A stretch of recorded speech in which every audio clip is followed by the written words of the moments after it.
గమనించాలి. మనం అనుకున్న లక్ష్యాన్ని చేరుకోవడానికి 3 మార్గాలున్నాయండి. 1 లక్ష్యమును ఏర్పాటు చేసుకోవడం. 2 అవసరమైన వాటన్నిటిని అందుబాటులో ఉంచుకోవడం. 3 కష్టపడి పనిచేయడం. ఈ 3 విషయాలు మన జీవితంలో ఉన్నాయంటే మనం అనుకున్న లక్ష్యాన్ని చేరుకుంటాము. అందరికీ ఒక ఇన్స్పిరేషనల్‌గా, ఒక ఆదర్శవంతులుగా, ఒక మార్గదర్శులుగా నిలుస్తాము. మనము ఒక లక్ష్యాన్ని ఏర్పాటు చేసుకున్నప్పుడు, ఆ లక్ష్యమును చేరుకోవడానికి కావలసిన వనరులు, కావలసిన రిక్వైర్మెంట్స్ అన్నిటిని రాసుకోవాలి. వాటిల్ని మనం తెచ్చుకోవాలి. తెచ్చుకున్నాక కష్టపడి చదవాలి.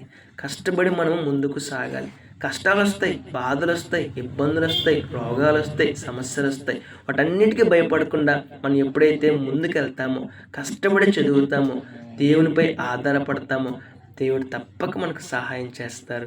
మనం అనుకున్న లక్ష్యాన్ని మనము చేరుకుంటాము. అందరికీ ఆదర్శవంతులుగా నిలుస్తాం.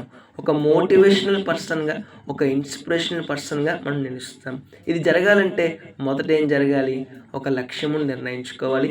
లక్ష్యముకు అవసరమైనవన్నీ సమకూర్చుకోవాలి.